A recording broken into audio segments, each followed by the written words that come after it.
Have you ever wondered what you might expect to see spiritually in Japan? Well, if so, this is the video for you. Hi there, I'm Mary, and I have seen in the spirit since I was a very small child.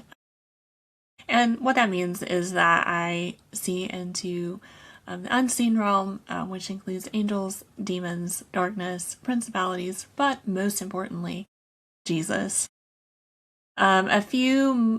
Probably a couple years ago, Japan really started jumping off the map to me, and I have been all over the world, including in the Middle East. And so I just hadn't been in Asia at all yet, and it wasn't really super on my radar until all of a sudden it was. And I found a great deal on a flight and just had a deal and felt a little nudge, and I was like, I'm going. And that's what happened with Japan. It's what's happened when I've been in other countries, especially in the Middle East. Suddenly they're on my radar when they hadn't been before. And after getting some really crazy confirmations from some other people, including a chocolate wrapper that said Japan, and finding flights, I was all of a sudden on a flight that was going to leave 5 days later for pretty inexpensive. And I was just scrambling to book rooms, and I just had a prayer and a hope that I would find my way through the train systems. And honestly, I felt like I had an invitation from Jesus to go and see, to look in the spiritual realm and to learn. And so on my first very, very jet-lagged morning in Japan, that time zone change is not for the faint of heart. I was walking through a small neighborhood to go to my first ever Japanese coffee shop to take a nice little Japanese quiche, which is where I found out about Japan's food heaven. And on my way, I saw a little house that was a mid-sized stone shrine, and I decided to ask Jesus if I could have a look inside. And immediately, I saw what could best be described as a large, fat dumpling with eyes. Sort of like there.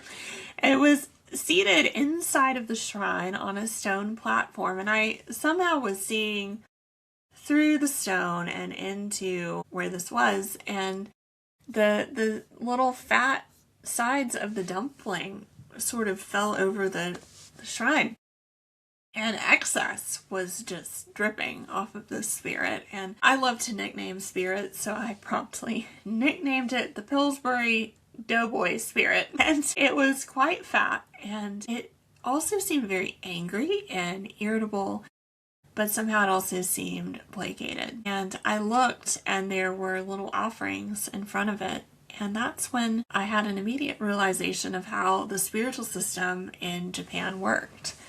And many spirits that have abandoned their call to be united to the Lord can in turn become deeply territorial. And in a stroke of brilliance, the Japanese people have built them houses and given them each place to live, feeding them offerings and giving them veneration. And they each get their own space, and so they don't go out terrorizing because they have their territory. And this particular spirit was very fat and well cared for, and so it didn't have a reason to leave its house to be mean. And while that's a deeply brilliant way to avoid being terrorized, I would say that I know a different way.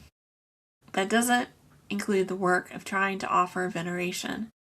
Jesus offers a wonderful way to live in peace and authority, which is why I felt so comfortable walking around Japan with all of its interesting spiritual beings.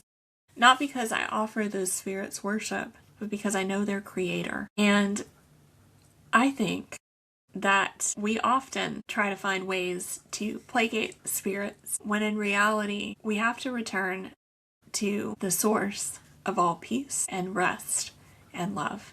And that is just one of the things that I saw and learned in Japan. Hi there, I'm Mary. I see in the spiritual realm, but only with Jesus. I write books and courses on spiritual authority and finding peace in the spiritual realm.